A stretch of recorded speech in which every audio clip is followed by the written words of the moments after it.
आप सभी लोगों का नए तकनीकी सत्र में स्वागत है। और जैसा कि मैंने आपको इस सैन्य विज्ञान के विचारकों की श्रृंखला में पिछले एपिसोड में माओ सेतुंग के विचारों के बैकग्राउंड के तौर पर उसके क्या इम्पोर्टेंस उसको बताया और उसका प्रयोग आप कहाँ कहाँ कर सकते हैं, देख सकते हैं, इस बारे में आपसे चर्चा की। अब आपको हम थोड़ा सा आगे की ओर ले चलते हैं। इस श्रृंखला में मैंने आपको पहले भी बता रखा है, मैं फिर बता रहा हूँ, चीन से जुड़े हुए प्रश्न, माओ सेतुंग जो वामपंथी विचारधारा है, जो आपको अक्सर नक्सली या एक जिसको कहते हैं लेफ़्ट विंग एक्सट्रीमिज़म, और जो कम्युनिस्ट देश जैसे कि क्यूबा है, नॉर्थ कोरिया है, रूस है, चीन है, इनके कुछ प्रश्नों का भी आपको जवाब मिल जाएगा। 1962 में क्यों युद्ध किया गया था, तिब्बत पर उन्होंने क्यों कब्जा किया, इन सब प्रश्नों का जवाब मैं आपको इन्हीं श्रृंखला में देने का प्रयास करूँगा। तो आइए चलते हैं, समय बहुत ज़्यादा इस तरफ ना बर्बाद करते हुए आपको हम सबसे पहले माओ सेतुंग का जो एक जीवन काल था उसके बारे में बता दूं, किस किस तरह इन्होंने क्या क्या किस किस समय पर काम किया, जिससे कि आपको इनको थोड़ा सा इनके विचारों को समझने में आसानी हो। देखिए, इनका जन्म 26 दिसंबर 1893 को हुआ था चीन के एक शाओशान प्रांत में, और इनकी मृत्यु 9 सितंबर 1976 में बीजिंग में हुई। अगर हम इनकी बात करते हैं तो देखिए, इनका जो प्रारंभिक जीवन काल था बहुत अच्छा नहीं था, और इनके घर में भी इनकी विवादों से नाता रहा। इनके पिता के बारे में कहा जाता है कि इनसे उनकी नहीं बनती थी, बचपन में ये बहुत मार खाए हैं अपने पिता से। लेकिन इनकी माँ का विचार और माँ इनके धार्मिक विचारों की थी। इसके अलावा एक सबसे बड़ी चीज़ ये है कि कहीं ना कहीं इनके बारे में ये भी कहा जाता है कि पढ़ने लिखने में काफ़ी इंटरेस्टेड थे, और किताबों के बारे में इनका बहुत इंटरेस्ट था, पढ़ना बहुत चाहते थे, लोगों के अधिकारों की बात करते थे। इनका मैं बात कर रहा हूँ बचपन की और किशोरावस्था। और कहा जाता है कि जब भी काम करने जाते थे तो अगर इनको हल्का सा भी टाइम मिले तो ये किताब जरूर पढ़ते थे। जब किशोरावस्था में आए एक उम्र में, तो इनकी शादी की बात चली। कहा जाता है उससे ये नाखुश थे, लेकिन फिर भी इन्होंने किसी तरह की शादी कर ली। इनका वैवाहिक जीवन भी बड़ा अजीब था। इनकी 4 पत्नियां थीं अलग अलग टाइम पर। तो आप सभी समझदार हैं, क्या कहूँ उससे ज़्यादा। लेकिन उसके बाद ये थोड़ा सा चीन का देखिए जो आपको इतिहास मिलेगा बड़ा अजीब सा है। चीन का जो इतिहास रहा है शुरू से वो ये है कि कभी इनको जापानियों ने परेशान किया, कभी अंग्रेज़ों ने परेशान किया। तो कहा जाता है कि राजा लोग जो थे वो भी यहाँ पर दमनकारी काम करते थे। तो जो चीनियों का मतलब प्रकृति के साथ कह लीजिए या पड़ोसियों के साथ कह लीजिए, एक बड़ा लंबा युद्ध का काल रहा है। और आप समझ सकते हैं कि चीन की दीवार जो बनवाई गई थी वो इसीलिए बनवाई गई थी कि दुश्मन देश इन पे हमला ना कर सके। तो आप समझ सकते हैं कि कितना परेशान रहे होंगे दुश्मन देशों के हमला करने से और अपनी रक्षा से, कि इन्होंने एक चीन से दीवार बनवा दी, चीन की दीवार, जो चंद्रमा से दिखने वाली एकमात्र वस्तु है। शायद चंद्रमा या अंतरिक्ष, मुझे शायद कंफर्म नहीं है, लेकिन मतलब ऊपर को देखा जा सकता है। चंद्रमा शायद मैंने कुछ ज़्यादा ही बोल दिया, हो सकता है गलत हो। लेकिन फ़िलहाल एक इन्होंने चीन की दीवार बनाई थी, वो इसीलिए थे कि इन पर जो दुश्मन देश हैं वो इन पर हमला ना करें, इनको तंग ना करें। अफीम युद्ध हुआ, अंग्रेज़ों के साथ हुआ, फिर भारत के साथ भी इनका जो विवाद था कभी न कभी चलता रहा, कभी तिब्बत को लेकर, कभी किसी को लेकर। उसके पहले जापानियों से परेशान थे। तो दुनिया भर की चीज़ें हुई। तो इनको ये लगता था कि चीनियों के साथ बहुत ही दमनकारी काम हुआ है और अब चीन को उठाने का समय आ गया है। खैर, उसके बाद क्या हुआ था कि एक चीन में एक व्यक्ति थे सनयात सेन। तो सनयात सेन चीनी आज़ादी की बात करते थे, उनकी सेना में एक सैनिक की तरह लड़े थे। उसके बाद जब ये कुछ और बड़े हुए तो इनको जिसको अब हम बीजिंग कहते हैं, उसका नाम पहले पीकिंग था। तो पीकिंग यूनिवर्सिटी में इनको एज ए लाइब्रेरियन नौकरी मिल गई। कुछ लोग कहते हैं टीचर थे, कुछ लोग कहते हैं लाइब्रेरियन थे। मतलब कुल मिलाकर के आप ये समझ सकते हैं कि शिक्षा के ही व्यवसाय से जुड़े हुए थे। देखिए, जब कोई टीचर खतरनाक विचार रख लेता है या अपने विचारों को फैलाना शुरू करता है, तो पॉजिटिव या नेगेटिव दोनों ही एक्सट्रीम लेवल पर हो सकते हैं। कौटिल्य ने कहा था कि शिक्षक कभी साधारण नहीं हो सकता, क्योंकि निर्माण और प्रलय उसकी गोद में रहती है, क्या खेलते हैं।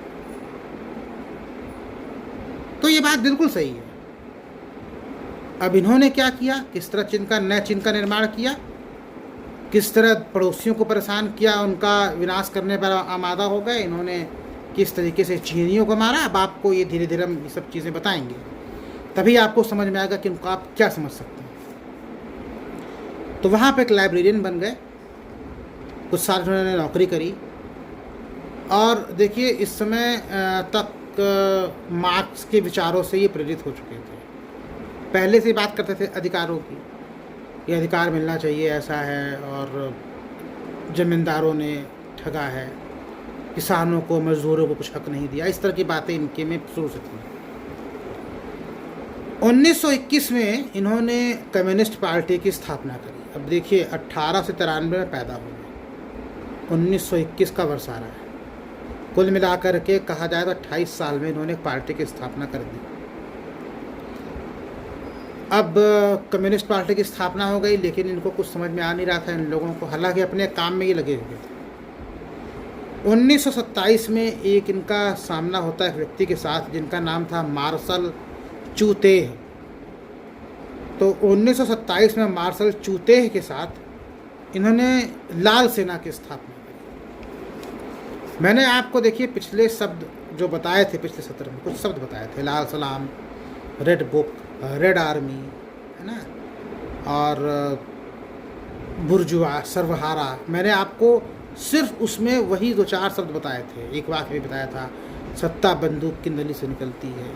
वो सब इसीलिए था कि इसको आप समझिए। और अब देखिए, उन शब्दों का यहाँ पर खेल शुरू होने वाला है। तो इन्होंने एक रेड आर्मी बनाई, लाल सेना, और उसमें इन्होंने रखा किसको, किसान, मजदूर ना, जो पिछड़े, और उनके कहा कि भाई तुमको हम जो है हक देंगे, और तुम्हारे खिलाफ जो अत्याचार चल रहा है हम उसको रोकेंगे। और कुल मिलाकर के चांग काई शेक के खिलाफ ये लड़ने लग गए। देखिए, चांग काई शेक के साथ भी इनका जो मुख्य मुद्दा था वो कुछ और था। पहले चांग काई शेक की जो पार्टी थी और इनकी जो पार्टी थी वो एक ही साथ थी। देखिए, चीन में 2 पार्टियां थी, एक थी कुओमिंतांग और एक थी कम्युनिस्ट पार्टी। पहले दोनों का आपस में समर्थन था, बाद में दोनों के रास्ते अलग हो गए।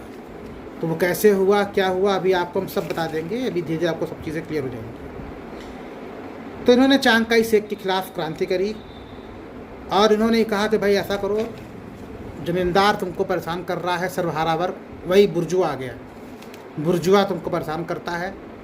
तो सर्वहारा वर्ग का कर्तव्य है कि वो बुर्जुआ से ज़मीन छीन ले, उनका धन छीन ले और कब्जा कर ले। समानता की बात करते थे, और जमींदारों से छीन करके ज़मीन गरीबों को देते थे। फिर उसके बाद जमींदारों पर टैक्स भी लगाते थे, उनसे पैसा लेते थे, तो वो भी गरीबों को दे देते थे। तो भाई गरीब बहुत खुश हो जाते थे कि बहुत अच्छा आदमी है जो बड़े लोगों को लूटता है और हमको देता है। और हुआ क्या कि ये जो सर्वहारा वर्ग था, इसको हम कह सकते हैं गरीब, दबा हुआ, जो सब्जबाग दिखाने वाले शब्द है ना, गरीब, दबा, कुचला, वो जितना वर्ग था उस समय चीन का, मजदूर, किसान, वो इनकी सेना में भर्ती हो गया। कुछ लोग ऐसे थे जो इनकी सेना में नहीं जा पाए किसी कारण से, तो उन्होंने क्या किया कि चौकीदार टाइप वाली जो काम होते हैं वो कर लिए कि भाई चलो ठीक है, हम तुम्हारी जो सेना होगी हम उसमें तो नहीं जा पा रहे हैं, लेकिन हम हमारे चौकीदार या गार्ड टाइप के रहेंगे, हम तुम्हारी सेवा करते रहेंगे। तो इन्होंने एक क्रांति दिखाई, लोगों को सामान और ज़मीन लोगों से छीनना शुरू किया, लोगों को देना शुरू किया, और इस तरीके से इनका काम आगे बढ़ता गया। अगर हम इनकी अब बात करते हैं तो देखिए, मैंने पहले कहा था कि चीन में दो पार्टियां थी, एक कुओमिंतांग थी और एक इनकी कम्युनिस्ट थी। तो इनका विरोध आप पहले तो आपस में दोनों एक साथ चल रहा था, सब कुछ सारा खेल, लेकिन बाद में विरोध हुआ और सुन यात सेन 1925 में सुन यात सेन की मृत्यु हो जाती है। और उनकी मृत्यु के बाद चांग काई शेक साहब जो है वो चीन के राजा बन जाते हैं, राजा कह लीजिए, राष्ट्रपति कह लीजिए। अब समस्या उसके बाद से शुरू होती है। चांग काई शेक के साथ इनका शुरू से ही रिश्ता सही था, समर्थन था, सब कुछ चल रहा था, लेकिन अचानक इनको लगा कि भाई ये सत्ता हमारे पास होनी चाहिए, और दुनिया भर की चीज़ें इनके दिमाग में चलती रहती थी, और इनके दिमाग में कहीं से एक बात आ गई कि क्यों ना खुद का चीन बनाया जाए। अब खुद का चीन कैसे बनेगा? इनको चांग काई शेक की सत्ता समझ में नहीं आ रही थी। इन्होंने क्या किया कि मैंने आपको बताया था कि गरीबों को इन्होंने धन दिया, गरीबों से अमीरों से छीन कर ज़मीन दी, धन दिया, सुविधा दी। अंत में यही गरीब जो थे वो इनकी सेना में भर्ती हो गए थे। तो जब खुद का चीन बनाने की बात आई, क्योंकि ये देखिए लेनिन के विचारों से बहुत प्रेरित थे, क्योंकि इनके पहले भी रूस में कम्युनिस्ट आ चुके थे, ये सब चीज़ें वहाँ पर हो चुकी थी। तो कहीं ना कहीं इनके जब बातें जब दिमाग में जब चलने लगी माओ से तुंग की, तो उन्होंने एक नया खेल किया, और इन्होंने जो इनकी सेना में लोग भर्ती हुए थे, 1 लाख सैनिक थे मोटे मोटे, उनको इन्होंने लेकर के 6000 से 8000 मील की लॉन्ग मार्च किया था। ये शुरू हुआ था 16 अक्टूबर 34 से 20 अक्टूबर 35 तक। 370 या उससे ज़्यादा दिन का ये पूरा टाइम आता है। तो आप सोच सकते हैं कि 6000 मील से लेकर 8000 मील तक का उन्होंने एक लॉन्ग मार्च किया अपने 1 लाख सैनिकों के साथ चांग काई शेक के खिलाफ, और उन्होंने उनके ऊपर कब्जा कर लिया। 1949 में जो चांग काई शेक हैं वो ताइवान भाग जाते हैं।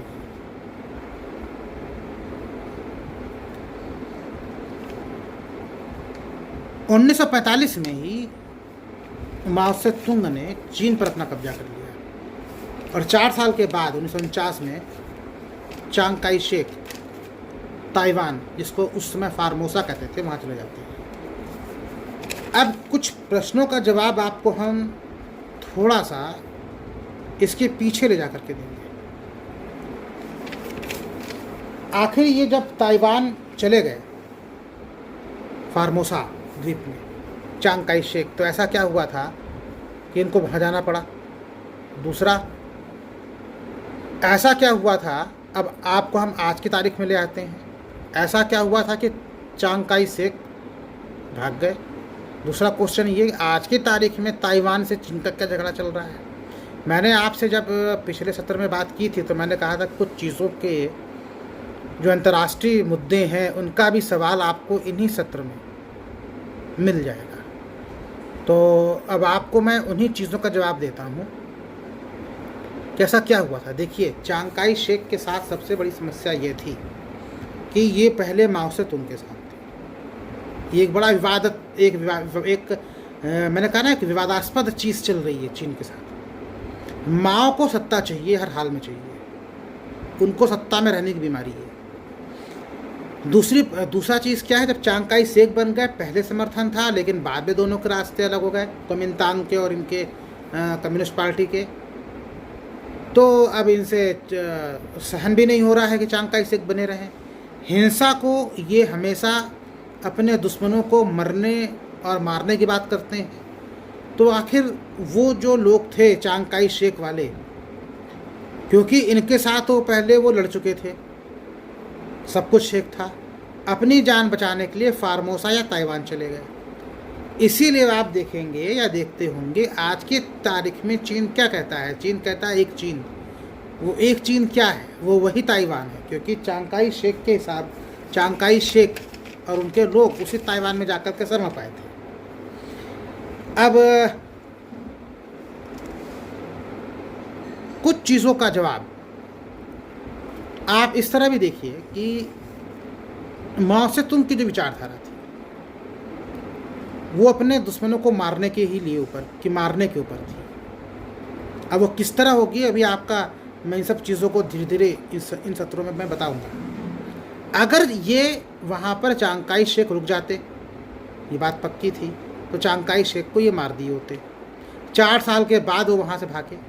1945 का अगर आप वर्ष देखें जिस समय इन्होंने उस पर कब्जा किया है माओ से तुंग ने चीन के ऊपर, तो 45 में जब क्रांति हुई है, जब कब्जा हुआ है, वो वही वर्ष था जब जापान के ऊपर एटम बम हिरोशिमा नागासाकी में गिराया गया। सेकंड वर्ल्ड वार रुका। उसका पूरा जो एक विश्व स्तर पर जो बिल्कुल आप कह सकते हैं कि एक अस्थिरता का दौर था, उसी समय चीन में क्रांति हो जाती है। माओ से तुंग वहाँ के प्रीमियर बन जाते हैं। ठीक है, बहुत ही खतरनाक व्यक्ति थे। और ये वहीं पर नहीं रुकते। मैंने आपको बताया था बहुत पढ़ने लिखने वाले व्यक्ति थे, उनका ज्ञान बहुत था, उन्हें टाइमिंग का बहुत पता होता था कि कब किससे क्या बात करनी है, कैसे बात करनी है। 1945 में चीन के ऊपर ही कब्जा करते हैं, 49 में वो चले जाते हैं, 45 में सेकेंड वर्ल्ड वार रुकता है, 45 में जापान पर परमाणु बम का प्रयोग होता है जापान के द्वारा। और 1949 में माओ ने थियानमेन चौक से ये ऐलान किया कि हमने, मतलब कम्युनिस्ट पार्टी ऑफ चाइना ने चीन को जीत लिया है। और चांगकाई शेक इस देश से भाग गए हैं, फार्मोसा चले गए हैं। और इसके साथ साथ चीन के जो ये हैं आपके 1949 में वहाँ चले जाते हैं। 1950 से चीन का नज़र पड़ती है तिब्बत के ऊपर। अब उनको उस तिब्बत के ऊपर अपना ध्यान केंद्रित करना है। लेकिन सिर्फ तिब्बत ही एक मुद्दा नहीं था। माओ को अगर आपको समझना है, अगर आपको माओ के बारे में सब कुछ जानना है, तो आपको माओ के साथ साथ आपको समझना पड़ेगा कि माओ ने अपने अगल बगल के देशों के साथ क्या क्या किया, क्योंकि तभी आप इनके विचार को समझ पाएंगे और ये जान पाएंगे कि इनके विचार थे क्या। क्योंकि अगर मैं आपको सिर्फ इनके विचार समझा दूं तो हो सकता है कि इनके विचार आपको मार्क्स और लेनिन और sun tzu और काफ़ी लोगों से मिल जाएं, वही घूम फिर के चीज़ें होंगी। लेकिन ये एक ऐसे व्यक्ति थे जिन्होंने उसको अप्लाई भी किया। अप्लाई किस तरह किया वो आपको दिखाता हूँ। और अब आपको मैं नए तकनीकी सत्र में बताऊँगा कि किस तरीके से इन्होंने अपने पड़ोसी देशों को परेशान किया। धन्यवाद।